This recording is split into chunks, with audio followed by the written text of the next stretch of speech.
Welcome to Vision in Action Live. We have a presentation today on the business of you and a discussion with David Enevoldsen, who's a lawyer, an inventor, and author of emotional embuffication. He also resides as an expert at Thoughts of Abundance, LLC. Welcome to Vision in Action Live, Mr. Enevoldsen. We're happy to have you here. I'm Jim Boswell. I'm your host and the author of Lifelong Fulfillment, Take Charge of Your Life. Today's presentation, The Business of You, is a discussion that translates business training, coaching, and business rules into the personal from which they were originally derived so that you can use them for your own purposes. So looking at this further, if you think about it, businesses are no different than any business institution, organization, or human enterprise that you know, patronize, respect, or despise. In other words, we're all humans, we're all doing this. So why would you ask yourself the question, why would a business principle apply to my personal life? Well, every dimension of your life maps to every business activity. The difference being is they have deep pockets and deep resources, and they are very focused on results. And because business is a human enterprise, you can translate that into an individual advantage. So many times you'll see these coaches who say, hey, I coach businesses. Well, everything they have to say is about human interaction anyway. And so some of that would be good for your management of risk, reward, investment planning, and all of the above. So let's dig into this a little further. So if you agree that business is a people thing, then you would want to agree that it enables your proficiency and your learning curve to be better than it is today. So businesses, again, are most focused on efficiency. They're focused on results. The term return on investment, which you've heard us use here at Vision in Action Live in the context of lifelong fulfillment, is exactly the same thing. They're focused on money and so forth. We're focused on a balance of values that are personal, but it's no different. So they spend a lot of money, and you can capitalize on the money they spend by paying attention to the lessons learned coming out of their training, execution, and indeed, even sometimes their failures. And you put that in your experimental laboratory about your own issues as you move forward and develop your own lifestyle plan. So let's look at some of these so that you can translate a business perspective into a personal one. So let's talk about basic economics. Well, that translates directly into personal competency in personal economics. And all of us need that regardless. There's not a day when we're not going to be handling a dollar, a yen, or whatever medium of exchange that's available. Differentiate or die. We'll skip down to that one. That's how to focus your personal value proposition. What makes you different, special, interesting, and of value to other people and other activities? Something like naked statistics. Well, this helps you in the factual decision-making mode and personalizes it, but it uses numbers to help you make those kinds of decisions. The one I like also is many people forget that a price is not a price. If you believe in negotiating, this teaches you how to personally negotiate to a positive answer. Maybe it's yes, maybe it's maybe, and occasionally it's no. But you do it without fear or trepidation or hesitation. So the next time you buy a car, you're going to be a lot smarter in how you buy that car. Next time you buy a house, you'll be a lot smarter about that as well. Let's see some more of these. So let's talk about saving capitalism. Robert Reich, who was in the government back in the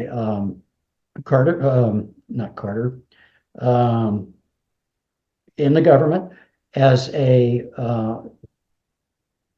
Department of Economics, he was dealing with US-based stuff. And that informs what we actually do in terms of functioning in this economy. So the US economy dynamics affect individuals. And if we pay attention to saving capitalism, we're paying attention to our own self-interest. The 80-20 principle, this is another mathematical thing we talk about as the Pareto rule. And the personal focus on what really matters can get out of hand if we don't have a way to refocus it. This in particular will help you. The counselor seller is another way to show how persuasion that helps others succeed directly helps us succeed. In other words, the time that you make your customer successful is the time that you are being successful as well. And then you look at the millionaire next door. This is entrepreneurship for individuals, and it gives you lots of lessons learned and things to think about if you're going in that route or are so inclined. Let's look at a few more, and then we'll stop. The 7 Habits of Highly Effective People by Stephen Covey, around since 1989, is kind of old, but it really is pretty good about talking about effective personal habits that you might want to be using. The Paradox of Choice, right above it, by Barry Schwartz, talks about the efficiency and focusing of your personal life, in that too many choices just get you locked up in a decision loop that's difficult to manage. And the minuscule differences between the solutions don't really matter at the end of the day. So if you look at why the secret to success is setting the right goals, this talks about how to set personal goals. Same process applies. It's just your personal issues relative to business issues. And then rules of thumb, how to stay productive and inspired even in the most turbulent of times. Well, every rule of thumb in business has a counterpart in the personal realm. So this can be your entrepreneurial personal thumb rules that you want to have in the back of your brain. So as you go forward, you'll have a better chance of getting the best results. Let's take a look and sum up on this. So what would happen if you internalize these same things in the realms of economics, psychology, math, finance, and operations? You've heard us say time and again, all of these are important to a well-rounded, focused life where you're doing personal development. Some of the things you might learn in the process of doing that is, project management under a PERT CPM. You might learn how better to manage your own constraints and resources in practice and over time. And you might get a lot better at generating SMART goals: specific, measurable, attainable, relevant, and timely. So it's worth your effort. At least we think so here at lifelongfulfillment.com. And now's the time in our program when we hear perspectives from point solution experts and people leading self-directed lives. Today's discussion is going to be on a concept called embuffination.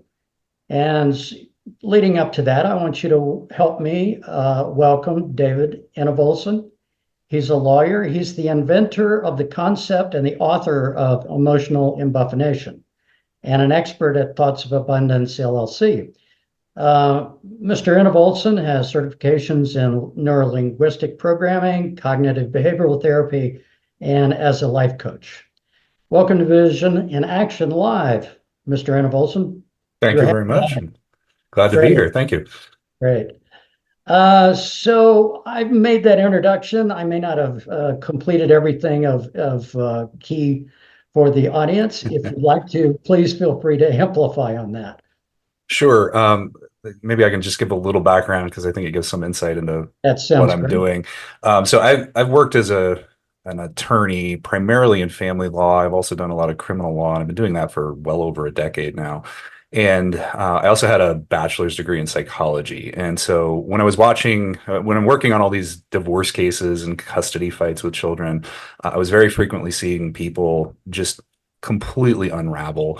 Understandably, it's one of the most trying and challenging times in anyone's life to go through a divorce or severe breakup or fight over your children or something like that. But at one point, I ended up going through my own divorce. I have kids. And I suddenly found myself doing all the same things that I was seeing clients do all the time. And I became an absolute mess. I kind of went through this period of like serious suicidal depression. And eventually I kind of came out of that, and through the help of a lot of different people. Once I was kind of clear of that, I was feeling good. Then I started looking back and I was saying, okay, what happened there? And how can I kind of direct this back to other people I'm working with, clients and others who are going through really challenging times? And I started realizing I think there's a lot of things that we just make way more difficult than they need to be. And sometimes we enhance problems just by the way we're approaching them. And so I started this whole project of emotional embuffination, which is the idea is you're becoming emotionally buff, or you're working to become emotionally buff enough to overcome any conflict in your life and maximize positive feelings. And so I ended up writing a book. I've got a podcast, well, actually several books, podcasts, all sorts of different resources, a card game, various things.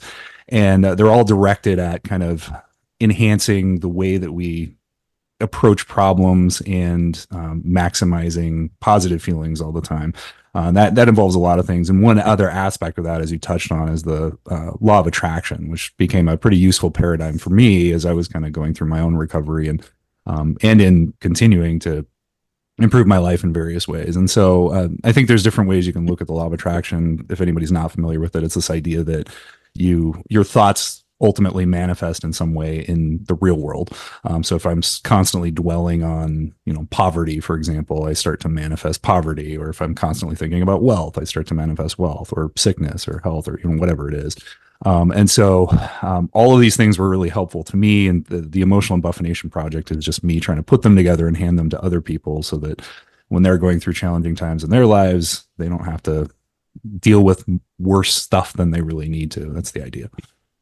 Right, right. Well, the law of attraction is more about the thinking side than the doing side, or am I wrong about that? Well, I think there's kind of a debate on that, actually. I think a lot of the focus for the law of attraction is on the thinking. I just sit around and think. I actually kind of argue with that concept. In fact, I just wrote a book. I haven't published it yet, but on the law of attraction. And one of the chapters in there is about action. And to me, action, I think, is sort of an integral part of the law of attraction, insofar as to me, it's like a coordination of mind body. I sort of think of human beings as a merger of kind of the cognitive and spiritual, if you will, sides plus the physical. Like, we are corporeal beings, we exist here, we have a physical nature. And so if you're going to look at it in a very spiritual way, as you can look at the law of attraction in a very practical way or a spiritual way. I think it's useful no matter which end of the spectrum of that you're on. But if you look at it in the more spiritual sense, we are sort of this merger of, in my mind, spirit and physical. And so if we are partially physical, I don't think you can necessarily ignore that, especially if we're trying to synchronize those things. So I would offer that if you're going to effectively use the law of attraction, it's almost a reflection of what's going on in your head to coordinate your actions. For example, if I walk up to you and I say, hey, here, I'm going to give you this $10 bill. You don't actually receive that unless you extend your hand out and take the $10 bill from me. And so in doing that, there's this coordination of like me thinking I'm receiving that $10 as I'm extending my hand out to receive the $10. And so I think that branches out into other realms, though. If I want to become really wealthy, then I don't sit around on my couch and just do nothing. In fact, from a law of attraction perspective, I like to say I am becoming the person to whom wealth is drawn. I become the magnet in a sense. And in order to do that, in order to become that other person, I have to take some action. I have to do things to get myself into the position that's going to make me that CEO or whatever it is that's going to draw that money in. So I would assert that there is action is an important element of the law of attraction. And I think if you want to be complete, you have to have all those elements synchronized, both thinking and what you're doing. Right. And another aspect of the law of attraction that I thought was interesting is that it seems to tend to concentrate one's focus on maybe one thing out of your life that has priority over all other things. So driving you to maybe be more monomaniacal, shall we say, about one thing, as opposed to having what, the old classicists talk about as the well-rounded life. Yeah. What do you think about that one? Well, and I think that's a real danger. I'm not sure if that's necessarily an affect of the law of attraction per se, so much as the thinking. At least this would be my thought, as the underlying thinking about what you're putting your focus into. Sometimes if you do become sort of obsessive about a particular type of thought, that can branch out into other things. For example, if I'm constantly thinking about how I need to be better than everybody else, like that underlying thought can ripple into problematic other realms or cause you to ignore other realms. But I would completely agree that I think you do need to have some level of balance, in terms of how you're thinking, law of attraction or otherwise. If I'm totally fixated on being wealthy, I might become wealthy, but then ignore my happiness at home, or something to that effect. So I do think it's important to have some level of balance, especially when we're talking about emotional states and regulating all of that and managing conflict. I mean, what's going on at home is an important element of that. So I do think that you need to be balanced and pay attention to the different realms in your life and make sure that they are all operating effectively. Right. Okay. Well, let's talk a little bit more about your invention, emotional embuffination, and how that relates to responsibility and so forth. Maybe you could walk us through some of that. Sure. So in the chapter, you mentioned absolute responsibility. Excuse me. In the book, I said in the chapter. In the book, I have a chapter entitled "Absolute Responsibility," and the idea that I have there is it's kind of a product of something I was seeing all the time in family law and still see everywhere in criminal, family, and even outside of the law. Typically what happens is when something goes wrong, something we don't like, most people kind of immediately jump into trying to figure out who's to blame for that thing. So I don't like this situation. I say, well, this is your fault. You did this to me. And then I start to react from that place. And I start to either attack you or try to run to somebody else and say, he did this to me. And most of the time that doesn't really change anything. If anything, or if it does change it, it makes it worse. And so this idea of absolute responsibility is that when I am confronting a situation I don't like, if things are going haywire for me in whatever way, no matter how justifiably I can point the finger at somebody else, I don't. And I say, I take ownership of this situation. And the whole idea is I'm trying to reorient the way that I'm thinking about it, because if I just point the finger, I start blaming everybody else and I don't change anything in me. On the other hand, if I say this is on me, even if it was clearly a malicious act that I'm suffering from, I start to say, all right, was I not seeing this thing coming effectively, and so maybe I need to change my approach to that? Was I not maintaining effective boundaries with this other person? What did I do that I could have done differently that's going to alter the outcome if I run into this situation or a situation like this in the future?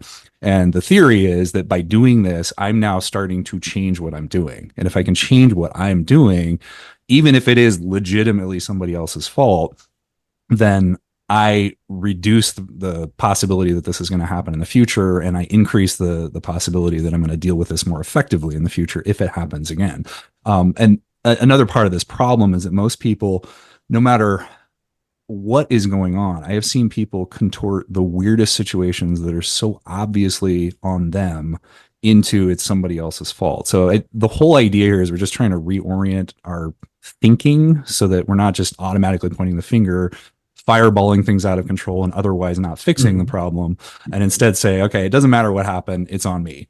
And if it's on me, I start to change things to fix it. And if I can change things to fix what's going on, I'm more likely to have a better life in the future. That's the idea. Right. So how does that roll into the embuffination? Well, emotional embuffination is about a couple of things. One is conflict resolution. And so that plays directly into the conflict resolution. If I'm fighting with somebody and in whatever manner, either physically or just by argument or whatever, if I start to blame them, which is what most people tend to do. I mean, you see this constantly in like the family law universe, but I see this in criminal too. If everybody loves to point the finger at the cops or the government or the terrible rules or the legislators or whatever. But I mean, it extends well beyond the law. I see this all over the place. Everybody wants to say this is everybody else's fault.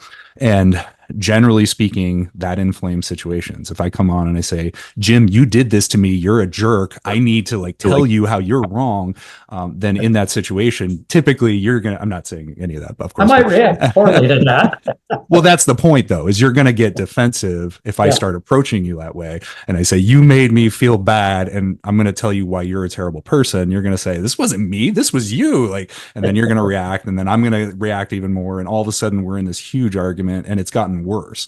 And so to the extent that we're talking conflict resolution, this is very much about how do I solve the problem that's right in front of me, without inflaming things. So that's one part of it. And the other element there is the emotional management part. And one of the concepts that I have another chapter on this particular concept, but one of the ideas is we want to set ourselves up for success in every realm as much as possible. And so in order to do that, we are limited beings. We have finite willpower. There's some really interesting studies on this exact thing, where they kind of show that you can only maintain your focus for so long on something. So a lot of times people just want to willpower their way through stuff, but we only have so much of that. And so I think you really have to be able to pick your battles. And if you are living a life where you're just constantly on this roller coaster of everything is a struggle all the time, when some really big struggle comes along, you have way less left in your reservoir of energy, so to speak, to deal with that problem.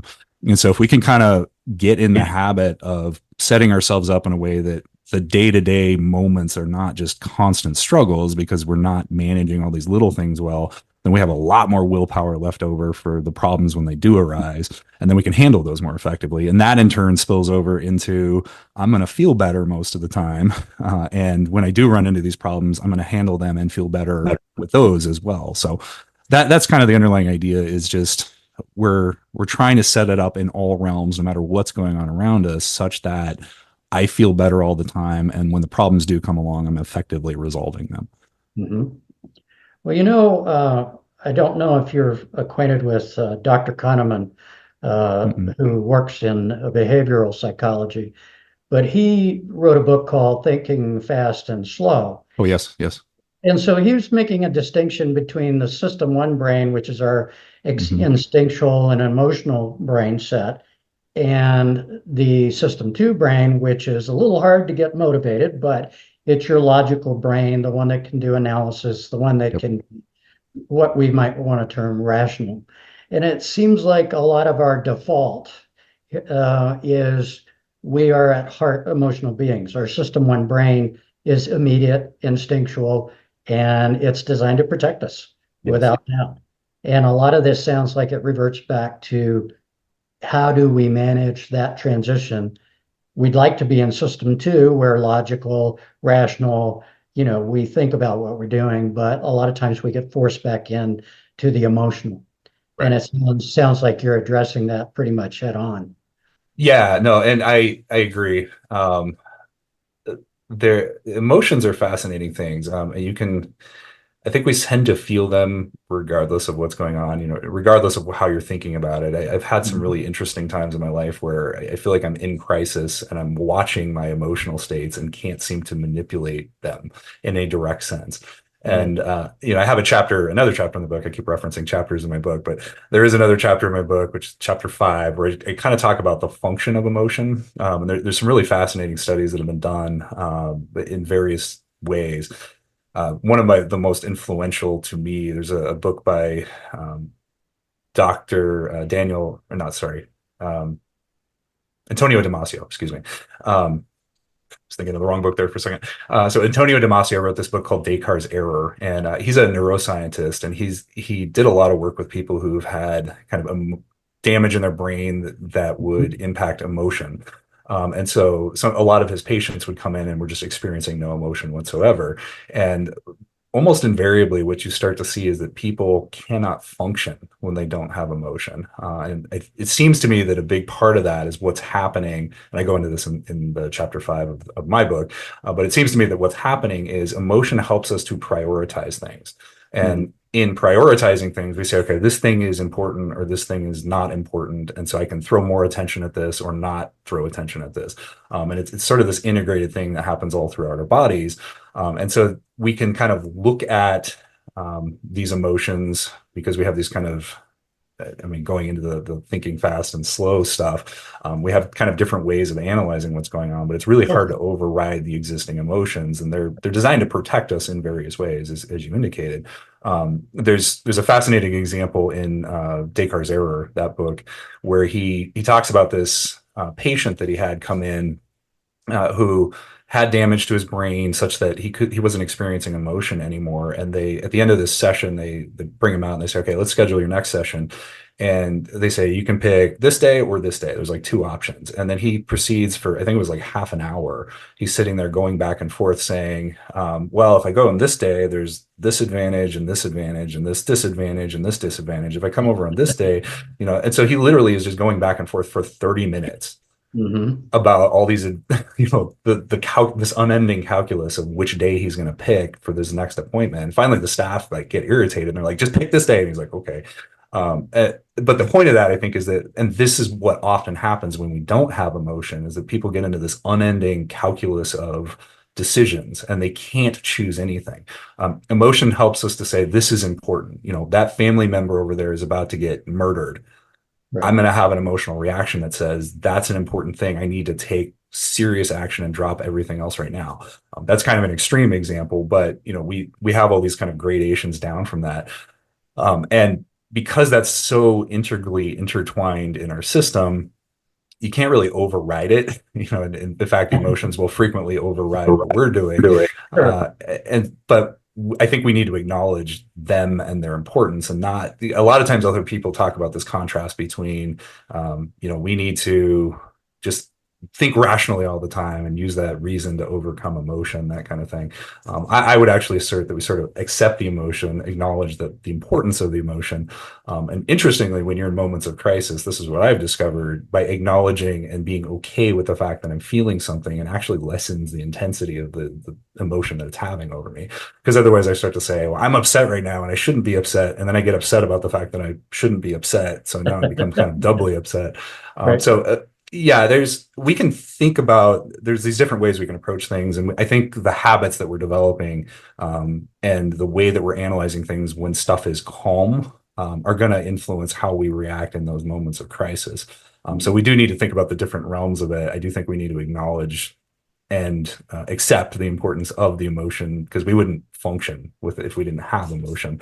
And so just accept how it is, do what you can in moments of non-crisis to set yourself up so that in moments of crisis, you're going to manage them effectively. Another example I have I keep referencing the book.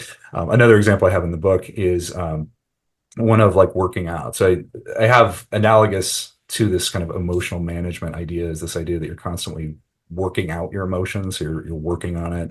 You don't go to the gym once and say, all right, I did curls for 30 minutes, so now I never have to work out again. Like, people go on a regular basis, right? And they keep making themselves more and more fit. And so I always assert that emotional regulation is kind of the same thing. You don't just do it once. You don't just read a single book and say, all right, I'm done, and I never have to work on that again. You like continually work on it.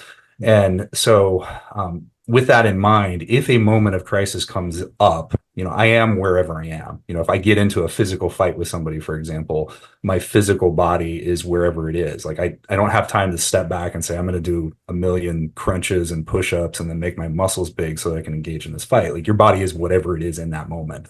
And in the same sense, your emotions are whatever they are in the moment of crisis, and your emotional regulation and that sort of thing. And so the important thing to me becomes to do all that back end work when things are fine, so that when the crisis comes up, you're spending all that time in the gym so that when you get into the fight, not that I want you to go fight, but just as an example, like if you're in that situation of physical crisis, you're already strong enough to handle it. And similarly, if you're in these moments of emotional crisis, you're strong enough to handle it because you did that work beforehand. So I was a little long-winded, but that's kind of my thoughts on the practice. Yes, 100%. Okay. Well, we're getting toward the end of our time, and I wanted to ask if you had any parting comments for our audience, something that you want to share with them. I think one of the big things I would offer is kind of just what we were just now talking about, is that, that there is so much that goes into managing emotions and conflict. And to me, it's this complex web of stuff that you're just constantly working on. And so I would assert, just keep working on this stuff. Like however you're approaching it, just keep experimenting, keep studying, like dedicate some time in your day or week or whatever so that you're regularly improving and, approach life in that way with conscious understanding and just keep making things better. I mean, that's the only way you're going to effectively manage conflict in a long-term sense and make your life better. Okay. And where might people reach you if they need to, or reach your book?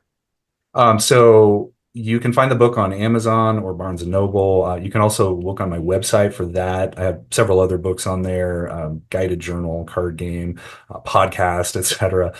You can go to my website, which is embuff.com. That's embuff.com. When you're there, you can see stuff like the podcast, which is also available in a lot of the podcast directories. So just kind of find your favorite podcast directory, and it should be on there if it's one of the common big ones. But if you can't find it there, go to the website and you can find links to everything. Exciting, David. Thank you for sharing this with us. Absolutely. Thank you for having me. I appreciate it. Been a pleasure. Well, folks, that's our episode for the day. I want to thank our guest today, Mr. David Enevoldsen. Fascinating perspective, and all of us could use that, I think. Vision in Action Live podcasts are every week, and generally they're announced in advance. You'll find that our podcasts are constituted based on presentations of important personal development material from Lifelong Fulfillment, as well as interviews with subject matter experts and people that are already leading self-directed lives. These will give you direct examples about how lifelong fulfillment and personal development works. Check out the newsletters on the website for details on the podcast, the book Lifelong Fulfillment, collateral materials that'll help you with your own efforts, and everything else at lifelongfulfillment.com. If you want to leave a comment or a question, feel free to do so, and we'll respond accordingly. Again, thanks for watching. We look forward to seeing you again on Vision in Action Live. Until then, smooth sailing, everybody.